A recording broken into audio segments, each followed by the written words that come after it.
Hi there, my name is Paolo Salmi, aka Pints Adventure, and I'm 10 years old. Welcome to my show called Adventurous, where I get to interview super cool adventurers from around the world about their life journey.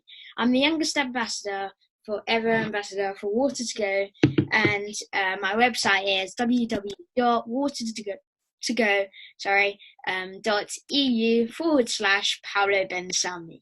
I also work in partnership with Luster Products. Here they are. And Virgin Money. I'm also the founder of Adventurous Publishing House, where I publish books for adventurers who desire to share their adventures with the world. I have a signature program called Pints Adventurer, the Abundant Adventure Creator. I'm an award-winning author of a book series called Pints Adventurer and an award-winning public speaker. I've spoken at events such as Mercedes, World, and Virgin, which Robert has spoken at as well with my sister. And so I'm super excited about interviewing this awesome adventurer called Robert Vilkelis, who's an author, public speaker, and so much more. Hi there, Robert. Hello. Just one thing. It's Robert Vilkelis. Oh, sorry.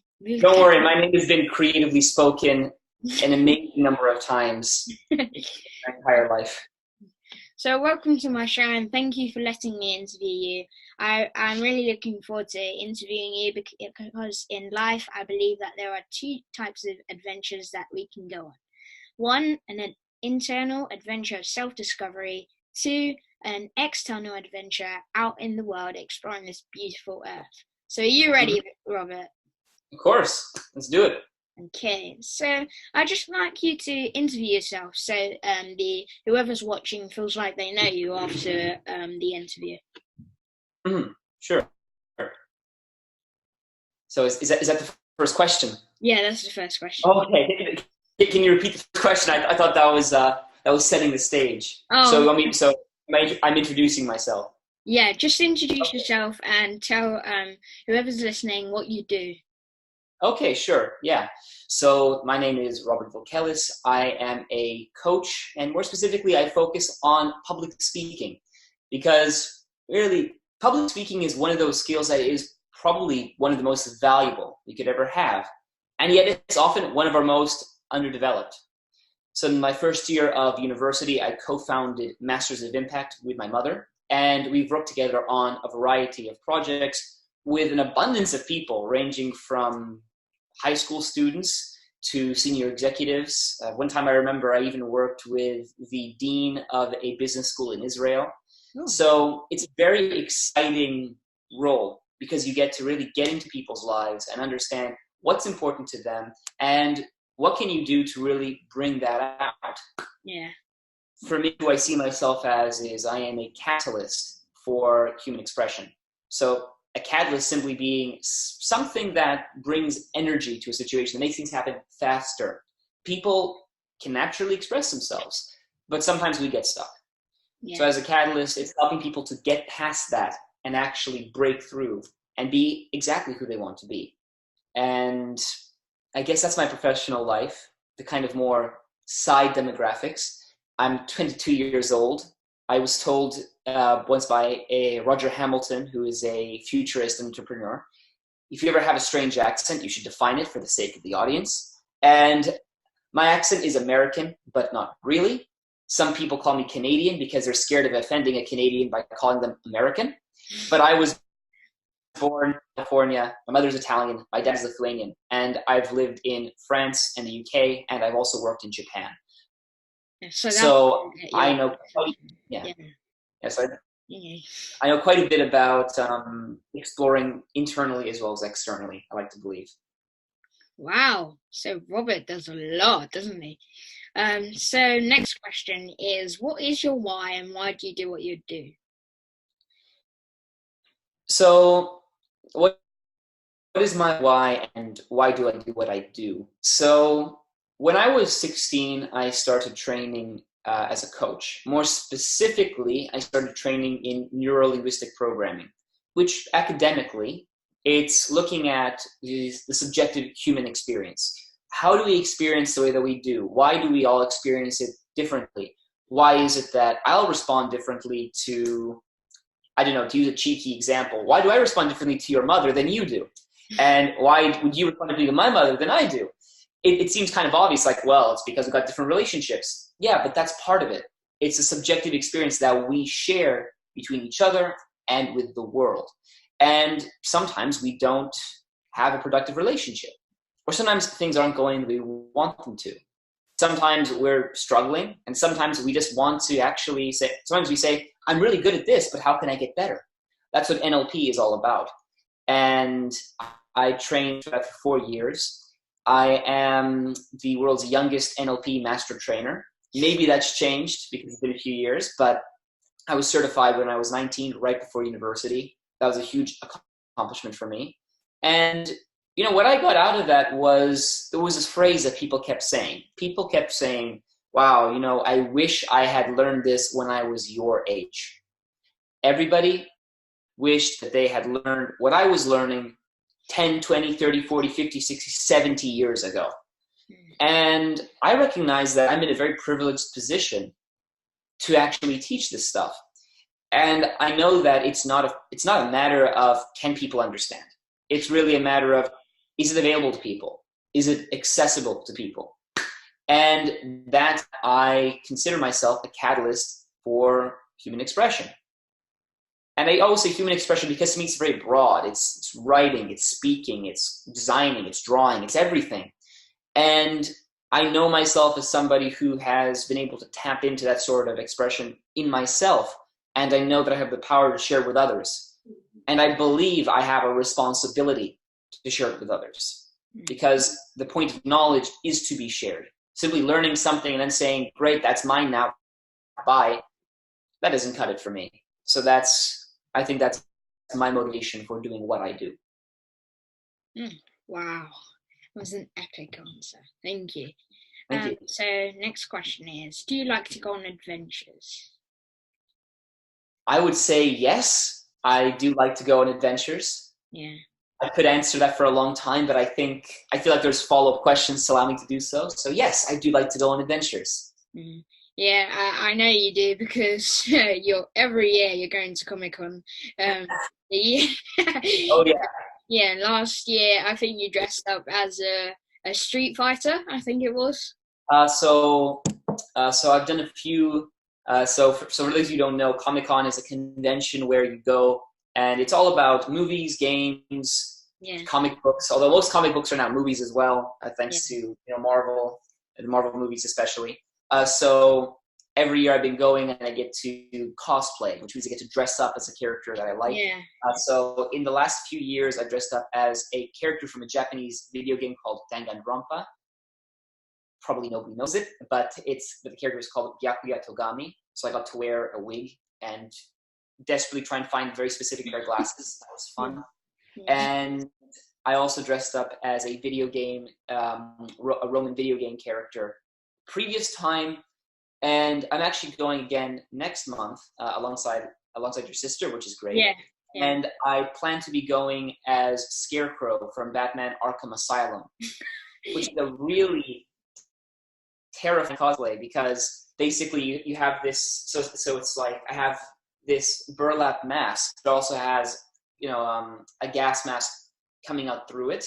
And I have this gauntlet that is literally 4 different needles on my hands. So it's a very creepy cosplay, but I love it because it's just the ultimate embodiment of this character who's all about fear.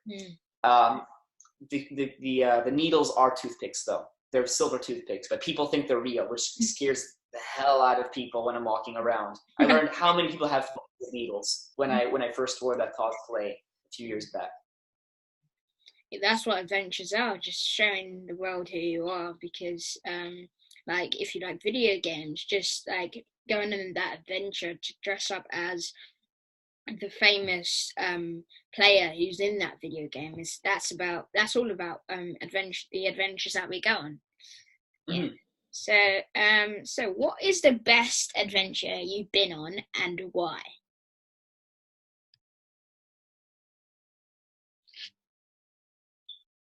What is the best adventure I've been on and why? So I feel like I could have at least two answers here, because there's always, I feel like I want to complement the external with the internal. I like balance.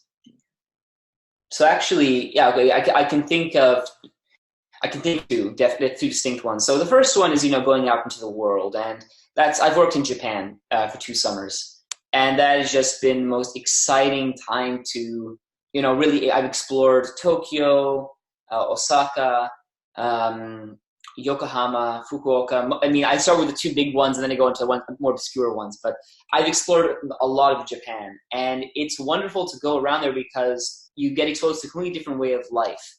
And not just the kind of stuff that you expect, you expect like, yeah, they're going to bow, or they're going to do things differently because they're Japanese, but it's also the immense amount of safety. I remember when I first moved into my house in Tokyo, and I was walking down a street, and I walked past house keys on the ground. Those would be gone in like -2 seconds, like in England. But in Japan, those keys were there. I left, I came back, they were still there. Next time I came by, somebody put them on a porch with a note. Oh. Back and forth, a few days passed, nobody's picked them up. Now there's a plate beneath them and an even nicer note saying, please take back your house keys. It's people have such an outlook for each other, which is, we're part of the system, we should look after each other. And I think that's one of the most exciting things about Japan, because you feel so safe. And I certainly, I feel secure in London, but I still feel like, yeah, let's make sure everything's fine, walking down this particular stretch of path, everything's fine. So I think being able to explore Japan and get a deep feel for the people and what it's like to live in this, really what is a different world, is spectacular. But a different adventure that I'd also just mentioned was actually one time where because I do a lot of personal development work. Yeah. And one time I was doing a weekend seminar called Communication Access to Power. And this course was really focused on how do we communicate with ourselves, with other people, and how does the life we lead, how is that a reflection of the way we communicate? And what I remember was a big needle drop moment for me when I was sitting in this course on a Sunday, not sure, like, well, what am I getting out of this? I'm getting lots of good ideas, but, what sort of transformation am I actually getting? What sort of changes can make my life? I suddenly had this moment of realization where I had been making other people responsible for me being happy. Yeah. And I'd done this for years. I realized how some of my friends in high school, they were never good enough for me. Not because they were bad people. They were fine people. But I was always trying to find the next best thing. I was always trying to find friends that were more like me, that gave me more of what I wanted. And I realized the impact that it had in high school, in university, in my professional world, in my professional life, what impact this had on the people around me who, I just kind of was quick to dismiss, even if I wasn't aggressive with it. And in the next 24 hours, I called 24 people. No, wait, not 24 people. That's 24 hours. I called 40 people. I literally called 40 people on the phone, something I'd never done before. I had to go through Facebook Messenger just to call most people. And I had conversations with friends I never thought I'd speak to again, some who never wanted to hear from me again, in some cases. And I created entirely new relationships just out of that, because I was willing to be vulnerable, and I was willing to accept, what I had done that was not something I'd done consciously, but it also had left a lasting impact on the people in my life. And it was really an experience of the power that I had to take responsibility for things that happened even years ago, and getting to see just what a difference that made for everybody I spoke to. I love what you said about when you were at school and where you were trying to find new friends because you found that your other friends weren't really like you, and they weren't the same as Robert. They weren't adventurous. They weren't smart. Yeah. So I really like that. And there's a saying, and it says, and it's goes like this: the 5 people you surround yourself the most with determines the person you'll become. So what Robert done when he tried to find new friends that would benefit him in life and tried to find new relationships, that's really what we all need to go on our best adventures. Yeah. So next question is, who inspires you and why? So I can probably think of a few people. I think it would go amiss if I didn't start this off by saying my mother, because I have to say, there's always a saying like, mothers, should love you unconditionally, and I feel that I should be the same for my mother. She does so much for me. I think the reason I thrived so much in university was because she pushed me to apply for things like jobs while I was in university. In my first year, I remember it was my first term, and I was feeling kind of desolate because I felt like I'd been lied to. Like, oh yeah, university, you're gonna meet all these people you relate to. And I went to university, and they were all drinking, and they were all partying, and I don't do either of those things, and it drove me crazy. And I thought, what's the point of all this? I thought I was gonna find all these people, and I didn't. And I was feeling really down. But she's always somebody who can be there, not just to be caring and not just to be supportive, but also, to hold me accountable, to kick me forward and to actually do stuff. And in return, I'm the same person for her. When she's sort of getting stuck, whether it's by circumstance that I can support her with, or because she's kind of getting into her own internal dialogues, I can be the person there to kick her out of that and say, look, you're committed to this. I know you're this incredible person. Go ahead and do this. Apply for this program that you see could make a difference for you. You think you won't get in, but apply for it. So I think what's inspiring about her is not only just the huge commitment she has to me, but the commitment I have for her. It's the relationship we share. And I guess more out in the world, just beyond my mother. It's funny because I have a list of people that I draw inspiration from, but the person that comes to mind right after her is actually, do you know a guy called Markiplier? No, never heard of him. No. Yeah, Markiplier is actually, his real name is Mark Fishback, and he's actually a gamer. He's a gamer on YouTube. And what I love about him is that, because I actually watch his videos quite a bit. I am a video gamer, that's personal development, business aside, I am a video gamer. I even want to make a video game to teach people coaching. That's my investment in video gaming. And what inspires me about Markiplier is the fact that he is, he's not only an entertainer, but he's able to really show his vulnerability. He's gone through periods of depression and burnout while hosting this channel, as things have happened in his life. But rather than try and push on and ignore it, he has addressed them in videos. And he's actually shown the humanity that that people still possess when they're in the limelight. And shown what a difference it makes to own up to that. And show, look, I am successful. Yeah, I am doing all this stuff. But it's also, it's normal to feel this way. And if you feel that way, that's okay. I think he's made a huge difference for the lives of so many young people just by being authentically who he is. And he's an entertainer, and I respect that. And plus, in the last year or so, he hired a friend to be his editor, and the editing he does now, he's hilarious. So I think it's phenomenal just to see what happens when you bring other people on board. On that note, I actually need to quickly grab my charger. So my laptop's about to die, so just give me a second. That's completely amazing. That's what mothers are for, really, to inspire you and help you when you're feeling down, and just to be there for you. And about the gamer that Robert was talking about, it's amazing what he does. But that's really inspiring. He speaks about his challenges, and that really helps people to overcome theirs.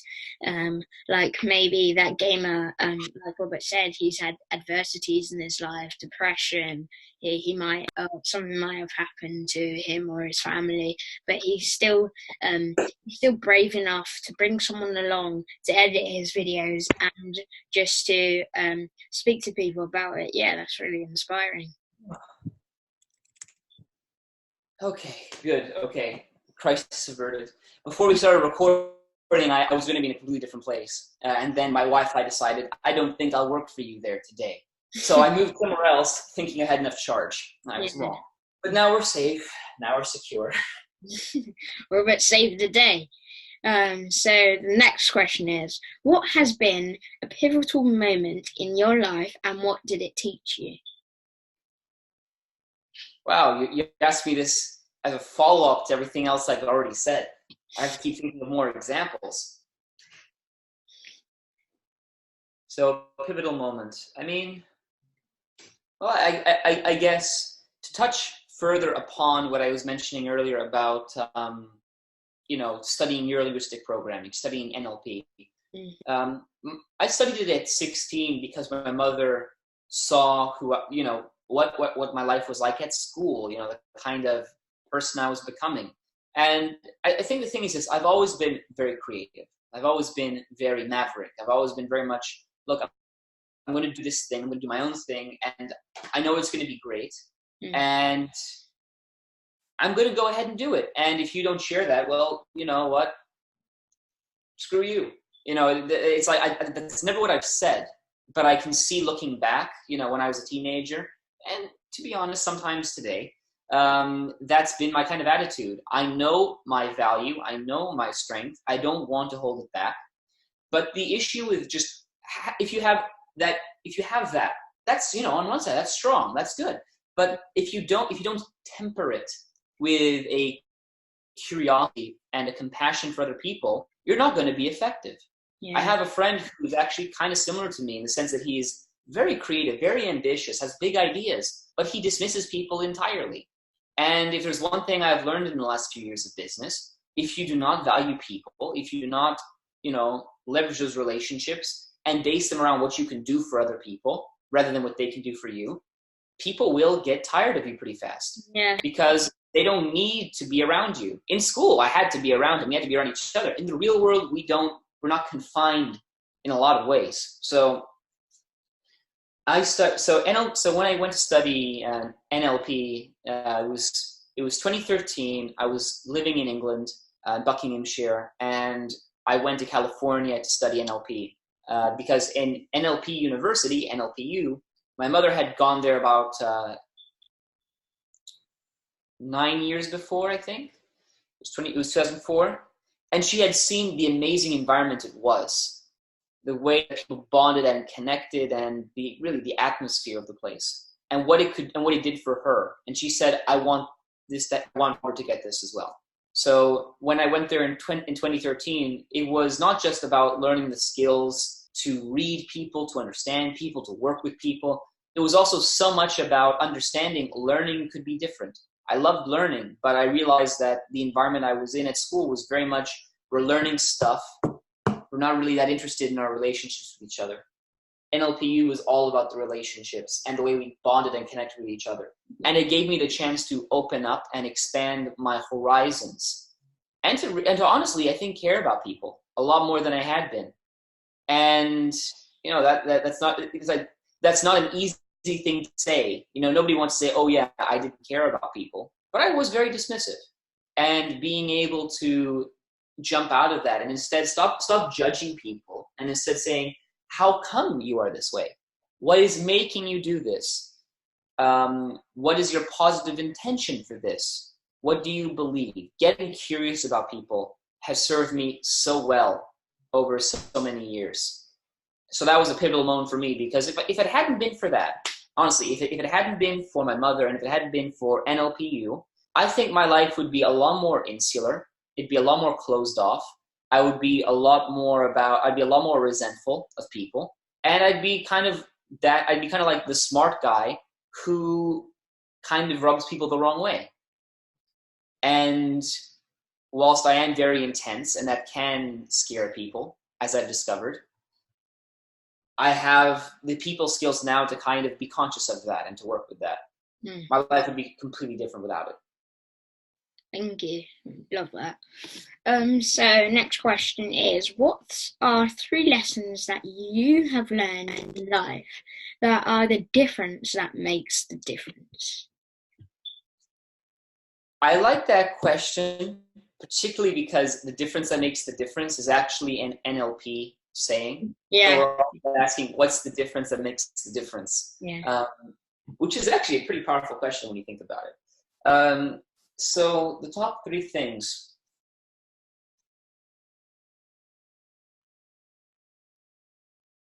So I guess the first thing is be curious, don't be judgmental. And that's not always easy. It's like, I can still be judgmental sometimes, but I'm aware of it. Yeah. Sometimes I give myself permission to continue being judgmental. Other times I actually will say, look, is this what I want from this relationship? If it's work or personal, do I want balance of curiousness and judgmental? Yeah. I think, well, I wouldn't necessarily it's about the balance, actually. What I'd say is that there are certain contexts where being judgmental it's natural. And if you let it, you say, fine, I'll be judgmental, there won't be a consequence. But there are other places, like if you're at an interview for something, or you're at school or at university or something like that, and you say, I'm judging this person and I don't care, guess what? Your relationship with that person isn't going to be great. So the first thing is be curious. And if you're being judgmental and you really can't afford to be, or your happiness is at stake if you keep judging people in the way that you are, ask yourself, what do I need to start considering or asking to become curious about this person? There was one person I worked with actually in my second year of university who was so judgmental. And I absolutely despised her for a time, because every time we were talking about things, she was very quick to say, oh, that's weird. Oh, that's stupid. Oh, that's strange. And it drove me crazy, because I felt like there was no safety to explore ideas. But then when I kind of started to think, okay, how else could I see her? I started seeing that she could actually be very effective at performing certain pros and cons analysis in our marketing report that we had to compile together. So I didn't get along with her very well personally, but I could be curious about what other relationship I could have with her. The personal relationship was not good. The professional one in the context of university was very effective. So that's what curiosity can do. It can completely change the situation and save you a lot of anguish at times. So to summarize again, the first tip is don't be judgmental, be curious. And I think the second one that's also pretty practical is, this is actually a saying in NLP as well. It's energy flows where attention goes. Yeah. And the reason I bring this up is that I teach public speaking, and I have a 5-point model. I call it's a star-shaped model that's about the 5 key principles for being an effective speaker or an effective writer. It's all about, if you're going to communicate effectively, you need to follow this 5-point model. And the first point that I raise is always, well, I always ask a question. Have you ever felt nervous while you're speaking on a stage?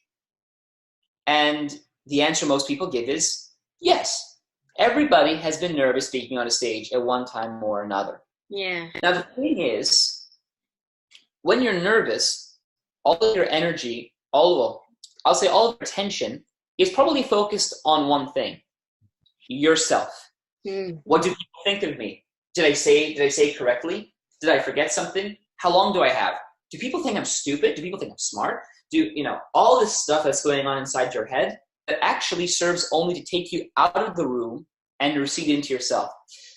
When you do that, you end up delivering the kind of performance that you don't want to give, because you cannot actually be present to your audience. As a result, so nervousness is not a function of being nervous, it's a function of your attention. When your attention is inward, you're going to struggle. So instead, always bring your attention to what you want to happen, what you want to communicate. What I always say to people is, take your focus away from yourself and onto your message. What do I want to give you? What do I want to give my audience? If I'm in if I'm in a job interview, even if I'm writing, any situation where it's about communicating, I ask myself, what is the message I want to deliver? And how is it relevant to the people I'm speaking to? And that makes it so much easier because I'm not focused on, am I saying things correctly? Am I saying things right? Am I going on too long? Okay, I've thought to myself if I'm going on too long, but I'm focused on the message I want to give. And this allows me to have conviction, and this allows me to be effective. So in summary, the second tip is, and if energy flows where attention goes, notice where you are putting your attention and put it where it can make a difference. And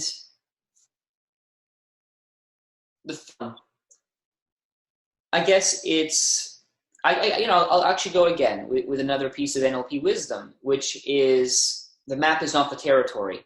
This is actually asked by a philosopher, I think, in the 19th century or something. But basically, the map is not the territory. Just the way that we see the world is not how the world is. If you've ever met somebody who seems to find immense opportunity in everything, and you don't, or you find immense opportunity in things, and other people just don't see that, you're seeing fundamentally the same world. You are, but you're filtering it differently. Your map of the territory is different. So always understand that the map is not the territory. The way you see things could be correct, but it also could be different. If you're struggling, consider how else you could see the situation, people, the world. And also, if you find yourself at odds with another person, consider what must their map look like that they engage with you or engage with their environment or the situation in the way that they do. Because that is all given by the map that they have, their set of perceptions, their set of filters. So when you understand the map is not the territory, it frees you up to stop looking for the truth and instead start looking for what is most effective. What can I do that will allow me to best leverage my situation or make my life easier or happier? Because we can all have a different map than the one we have right now. Yeah. So to concisely summarize, 3 top tips are: be curious, not judgmental. If energy flows where attention goes, notice where your attention is and make sure it's going where you want it to go. And 3, if the map is not the territory, understand how you and another person view things differently, or how you could view things differently to make a bigger difference. Wow. I think we all need to remember that. Curious, but not judgmental. What else was there? Curious, but not judgmental.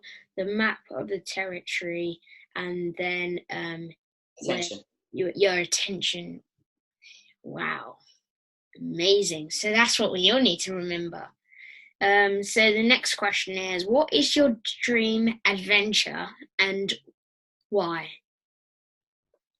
It's funny that you asked that, because the moment you ask that question, I get a very specific image in mind. So I'm a very big fan of late night talk shows. So they're always very funny, they're always very witty, and with everything that's going on politically right now, there's a lot to talk about, and it's always very fun. So my favorite talk show comedians are Trevor Noah of The Daily Show, Stephen Colbert of The Late Show, Seth Meyers of Late Night, and John Oliver of Last Week Tonight. And I actually went to New York last year to watch these guys. Everybody except John Oliver, because he only records 1 night a week. Everybody else is 5 nights a week. On Tuesday, I saw Seth Meyers. On Wednesday, I saw Trevor Noah. And on Thursday, I saw Stephen Colbert. And I have a bunch of screenshots of me on TV from when these episodes aired. So that was, it was awesome. Not just the atmosphere, but what I saw, and this is why I bring this up, was that, I had to show up 2-3 hours before the show began to queue up, to go inside, to sit down, A warm-up comedian came outside, made us laugh. And then finally, after, hours of us getting prepared, the host comes out. Trevor Noah comes out, Stephen Colbert comes out, Seth Meyers comes out, and they speak to us. They prepare for the show, and then the show begins. They come on, they present, they interview people, they're gone. They don't have to handle the marketing. They don't have to handle the camera work. They don't have to handle the editing. They don't have to do anything with the distribution. Their only job is to turn up and have a team there to support them. So for me, my dream adventure is actually to do basically that. Be in a situation where I can get on any stage that has been prepared for me. Get up there, speak, contribute, give people incredible value, help them understand things in their business, personal lives, or their public speaking skills, or their time management skills, productivity, whatever. Just all I need to do is be told, these people are expecting you to give them this, and I'll say, fantastic. I walk up for 2 days straight, I'll deliver that, and then I walk right off, at the breaks. I don't have to handle anything. All that I'm accountable for, all that I'm responsible for is delivery. That's my dream adventure. Being able to, I think what is for me, giving without restraint.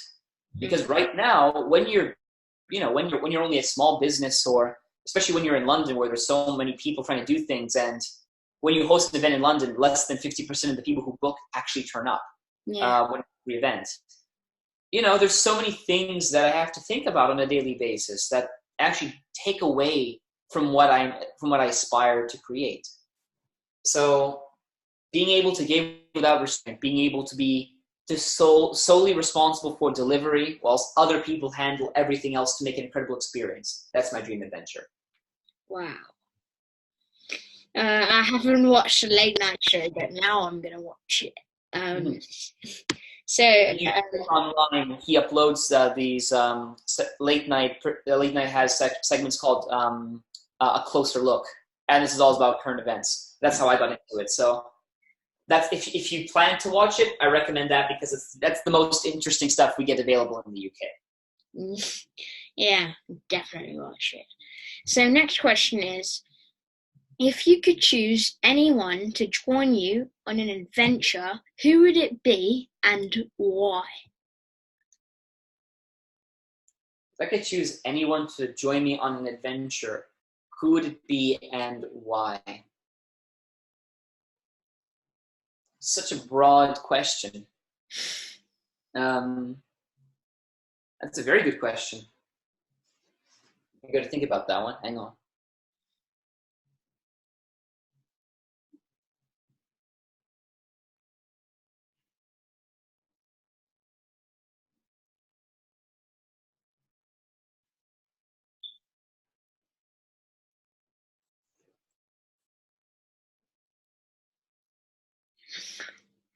This is a difficult question. So do you have a specific context for adventure, or is this in general, like any kind of adventure? Any kind of adventure. So maybe playing out in the woods, going to a different country, learning more about yourself, doing yoga, maybe doing gaming, or anything.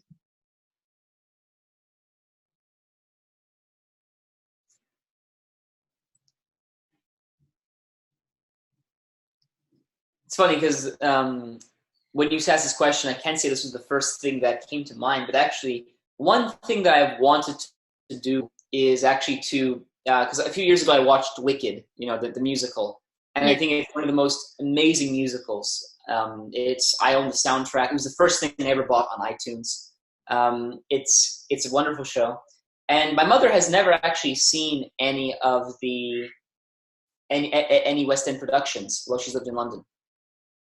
And what your question for some reason brings up is I want to bring her to see Wicked, because I think for me, what I love about creativity is the way in which you create experiences for people. Yeah.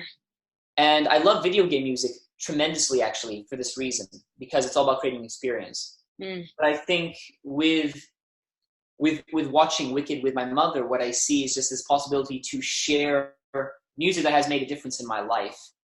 And show her this thing, show her this this amazing performance that is just beautiful to watch, but then also help her discover all the deeper elements that are hidden inside it. I think for me, that's one thing that's when adventure inspires me, being able to share things that are personal to me with other people, in this case my mother, and have them see the beauty that I see in things, because I feel that often most people don't see what I see when it comes to this sort of depth. I really love your answer, and that's why I love this question, because it really, when I'm interviewing people and when people are listening to it, it really inspires them to take action. Like you said, you're gonna take your mother to go and see Wicked. And so it inspires people to take action and stop waiting for the best moment or the best timing to take action and just take anyone with you where you want to go. Mm-hmm. Yeah, I can see that. So the next question is, what has been the biggest challenge that you have faced in your life?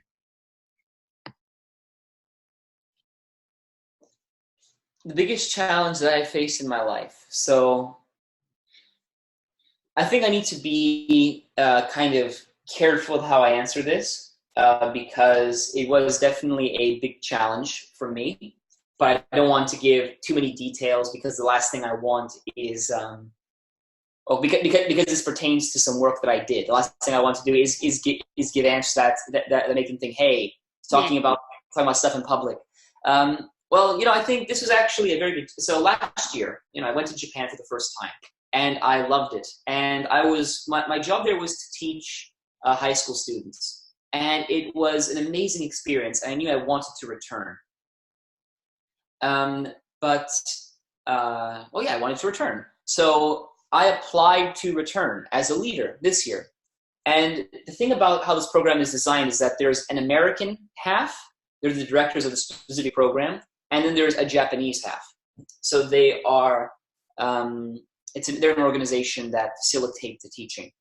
And I had a very good relationship with the American side of the equation. And I'm very good friends with one of the directors, and I supported them as well.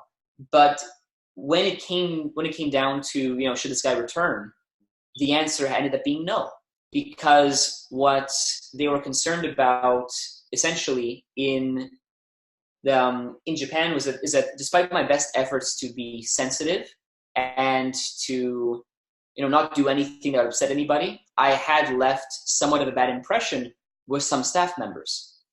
And I remember what the feedback said was that I was loud, I was abrasive, and I was insubordinate. So, I wasn't following rules. When I thought, I don't understand, I thought I was very conscious of this, and I was not, I never did anything like that in my mind. But I realized that simply by being outspoken, in Japan, people compromise a lot. Somebody says, we're going to do this, and they don't say, what about this? They say, yeah, we'll do that. I'm always very willing to voice my opinion, and that's not always appreciated in the West, let alone in the East. And so that was perceived as being abrasive, that was perceived as being argumentative, and simply being late, or what I consider to be on time, could sometimes be perceived as late in Japan, because in Japan, 50 minutes early is on time. So I think that was where some perception of, very, very different from London, So in London, anytime within an hour is considered on time. So essentially I was absolutely crestfallen, because I had put so many hopes riding on returning. And I also did not expect that had the negative impact that I had, but I also didn't want that to be all that was kind of left behind. So I think, for most people, it would be very easy to just give up and be upset. And I was very upset, but I didn't give up. What I did was I actually reached out to the director, who was my friend, and basically he had meetings with the Japanese side, and I would say things to him. I'd ask him questions, and I'd say, like, could you say this on my behalf? In one meeting, he shared a message that I had written stating that I took responsibility for the negative impact that I had had. I didn't intend to be negative. I didn't intend to make anybody unhappy. But I took responsibility for it because whether I meant it or not, it happened. Mm. And within that, I also said, if I return, I'm going to put this in place. I'm going to have people to hold me to account to make sure that, that I can rely on to tell me if things are going the wrong way. Yeah. So essentially, I did what I call restored integrity. I admitted to what I had done that hadn't worked. Basically it's like what trust was broken, how was it broken, what can I do to make sure it isn't broken again? And by going through this entire process, after months, I was actually accepted back onto the program. Wow. I had to be reapproved by the CEO and everything. And it was, it was such an emotional challenge for me to actually go through all of this. But what I came out of it was seeing that I am valued, and I question my value. I question if people value me sometimes, because I guess that's just, it's a trap to fall into when you rely too much on giving. Mm.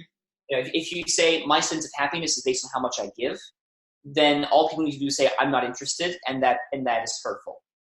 So I learned something myself. I need to be less reliant on, I need to rely less on my ability to give. Yeah. As a judgment of my value, because it's not healthy, because it's externalized. It's not looking for approval, but it kind of is in some ways. But the other thing I also saw was that I was valued. People did want me, and I was able to reverse a decision that I think is most people consider irreversible. A decision that a Japanese organization had made, which Japanese organizations are very bureaucratic. So to actually reverse that sort of thing was, I think, a huge accomplishment. Mm. So that was it. It was being able to, the biggest challenge I faced was, what do I do when my value is shut down? What do I do when my desire to give is denied? And how do I actually speak to the people that I care about and people that care about me to actually make, make the difference? Yeah. That for me was what I felt in that situation. And, everything worked out in the end. I went back to Japan. I taught in 3 different locations, and it was an amazing experience yet again. So it was a very big challenge. But if I thought, would I have wanted that to not would I have preferred it if I'd just been accepted, right off the bat? In some ways, it would have saved me, the hassle and the pain. But it also would have deprived me of all the learning that I got out of that. So it was a difficult experience, but it's one that I'm thankful for in some ways. Mm. Wonderful. So what is the reason behind your last adventure? So the reason behind my last adventure, and actually this is funny because I'm currently kind of on an adventure right now. So yeah, so we always are, aren't we? But yeah, we always are. Yeah. So right now, my big struggle actually is that I want a job. It's like I'm a founder of a business, but I see that as something I can do in addition to a more full-time job, because I'm not always training, I'm not always coaching. I want to be able to experience, parts of the professional and corporate world that I've always been interested in. So I'm applying to advertising and marketing mainly. And nothing's come through. I've been applying for a month, and I have friends who've been applying for 3 months and they haven't gotten anything. So it's scary, it's very scary, because especially when all I want to do is be in a situation where I can be of value, where I can be of use, where I can contribute, where I can do good work. I'm literally saying, please let me do good work. And the metaphorical feeling I'm getting back is, well, we don't want you to be useful, which of course is not true at all. There's always like a billion applications for one job. I know that's how it is, but it doesn't make it any less difficult. So one thing that actually happened yesterday is that, a bit of backstory. So I live in Islington in London, and there is an initiative that somebody started called The Common Room. And it's thecommonroom.life. That's the web address. And basically, this was founded by 2 people who had an ambition of creating intergenerational dialogue, being a place where people in a community can come together without judgment, explore together who they are, what's happening in the world, all these sorts of things.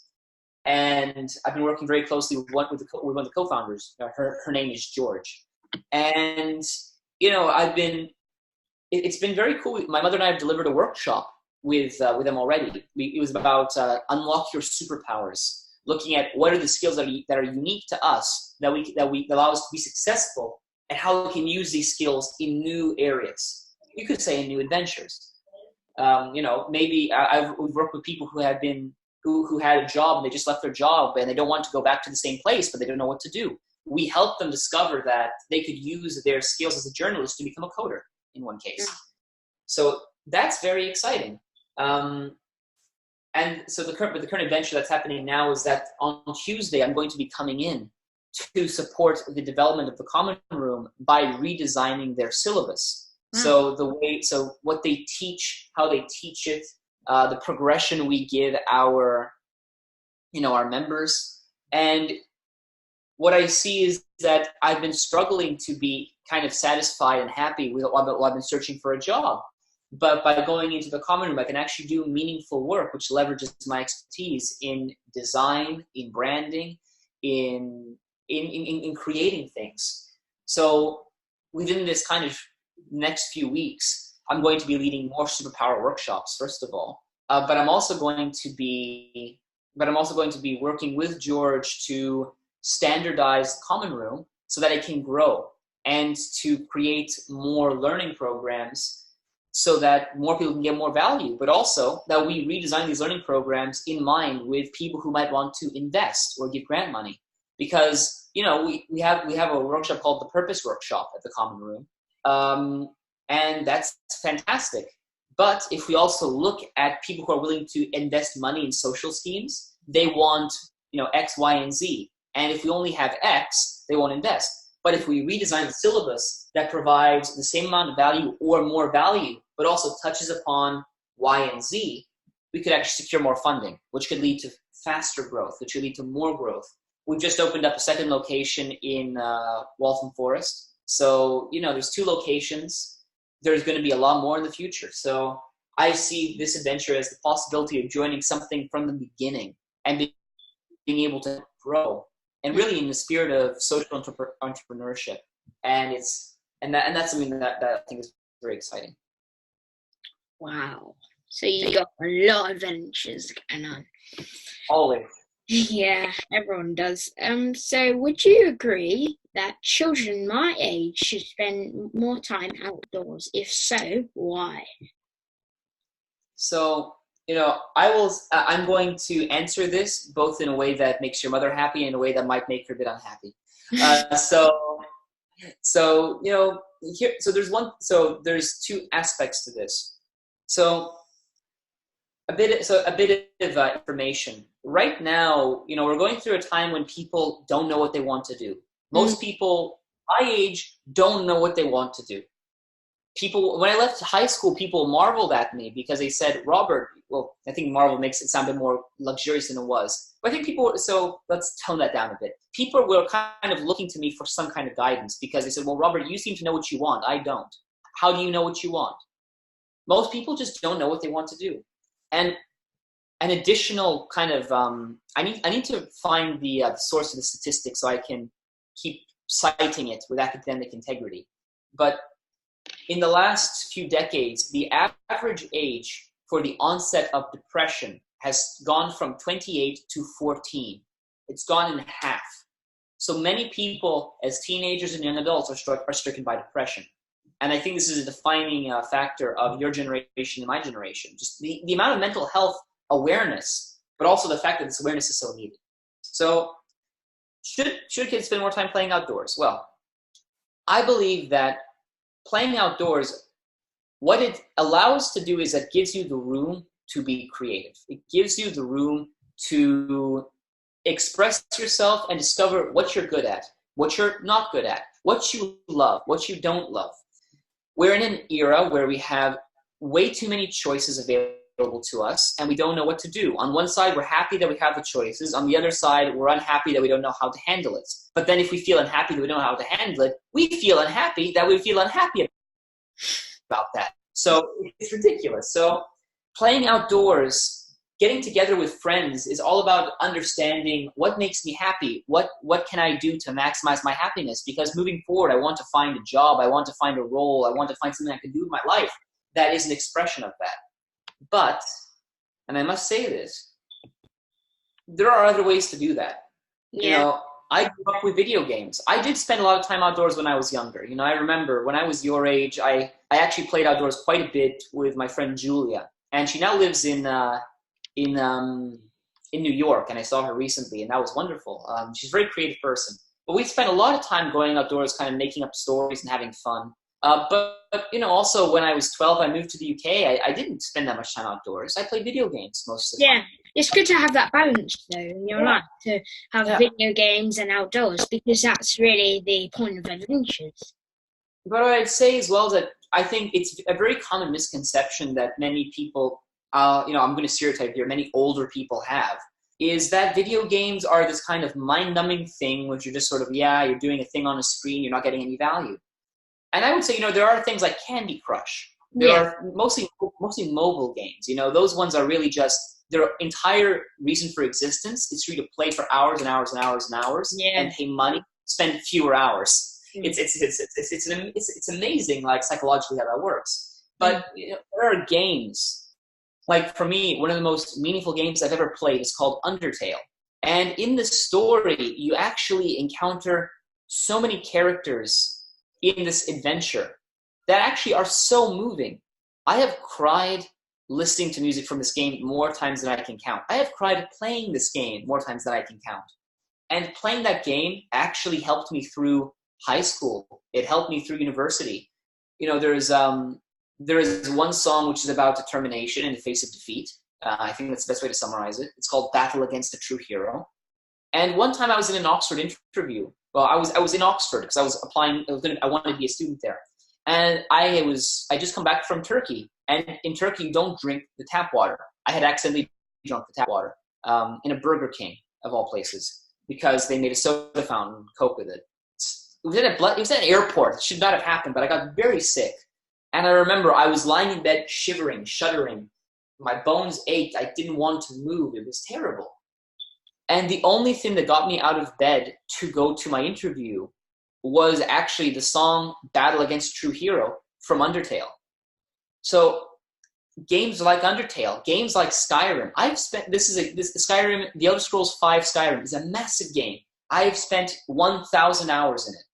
Okay, actually 956 to be exact.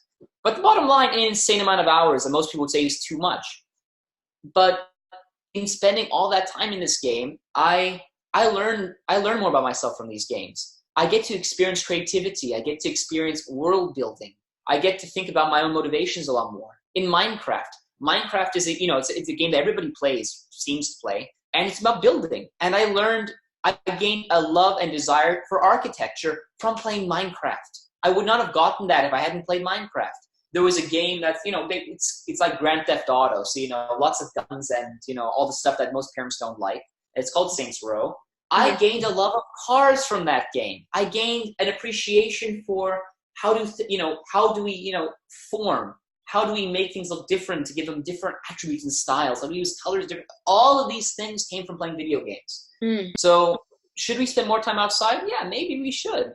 But we should not mistake being outside as being the same as personal growth. Yeah, it's good to have a balance, yeah. Personal growth comes from going outside. It comes from staying inside, from playing games with friends in real life, or playing games on your own or with friends online. So I think if the question is about going outside, we should spend more time outside. If the question is secretly about, why should we? I would say these are the reasons why. And like you said, there's a balance, and we can get so much from both. Because if you only play outside all the time and you don't really like play online with your friends and have a little fun, you don't really get the point of life, because life sometimes has to do with going on your phone sometimes and doing some work or playing some games, and also having some fun with yourself for a few minutes. And life is also about exploring this beautiful world and exploring nature, learning new things about maybe birds, trees, and that's what I mean by having a good balance. And what I mean by having a good balance is not just like playing all day and just staring at a screen and playing all day. It's about having a balance in your life, so you understand, so there's a video game and there's playing outside, but I can't just choose one. I need to have both to have a healthy. I agree with that. And that also being said, I have spent many days in my life where I've stayed indoors and played video games the whole day. And I consider that time to be wasted. But it's natural.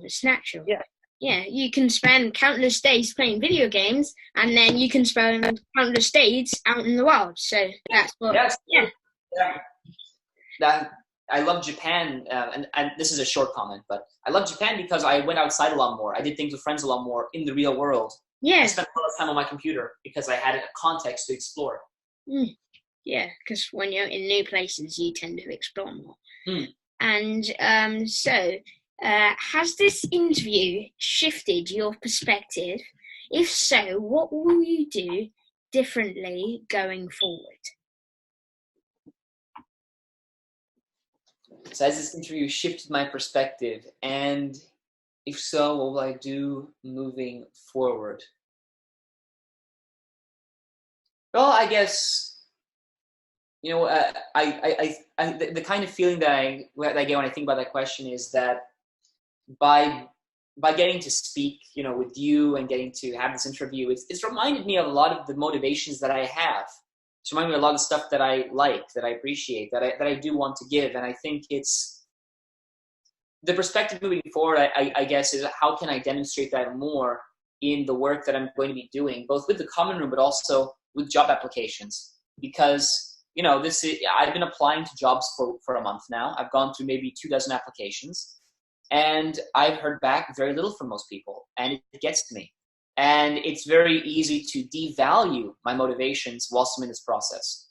So I guess what I'm taking away from this interview is I need to remember that my motivations have value. What I have to share is valuable. People listen when I speak. And it's just a matter of putting my best foot forward with communicating that. That will help me keep focused and keep energized while I continue to hunt for a job. But also, this is the energy that has brought me to where I am. And that there are people who are intimidated by me having a very high level of energy. There's also people that are inspired and enlivened by it. And it's about keep going out there, and I will find the people who want to be around me and that I want to be around them by continuing to communicate this way. And I think that's a message that can resonate for anybody listening. It's all about finding that it's about being able to strike that synergy between you being who you are and people wanting who you are and you wanting who they are. Thank you for sharing. So it's been a pleasure interviewing you, Robert. So it's okay if you let people know how they can connect with you via social media, and just tell them about the website you created with your mother, so they can go check out that and see what you do. Sure. So my website it's very straightforward. It's www.robertvilkelis.com. I'm very lucky that I have a unique name. I didn't have to fight for that domain. Yeah. So that's maybe if you could have that written, my full name written somewhere, that would be helpful. I can put it in the description down below. Yeah. So my surname is Vilkelis. Fun fact, my parents gave me the name Robert because it is virtually the same in every language. Yeah. Look it up. Like, it barely changes compared to most other names, which change wildly. And also, they did it because they must spell their first names. They wanted me to at least only spell my surname. So, fun fact about my name. On Facebook, you can find me at facebook.com/I am Robert Vilkelis. I was very pleased with that. That's my public page. So I upload things there from time to time. And if you want, you can also connect with me on LinkedIn. If you just search Robert Vilkelis, I think maybe it's LinkedIn.com/Robert Vilkelis, or /user Robert Vilkelis. I think you follow that at this point. It's pretty consistent. Yeah. I use my name everywhere. And the website with my mother is www.mastersofimpact.com. So this is our public speaking business. Yeah. And if you want to reach out to me directly, you can add me on Facebook or LinkedIn, or send me an email at robert@robertvilkelis.com. That's an easy way to reach out to me. Yeah. So this is Robert Vilkelis. He's an author, public speaker, and an amazing guy. And Robert, it's been a pleasure interviewing you. I love the answers that you've given me. Really straightforward, and they really help. They would really help people who are listening.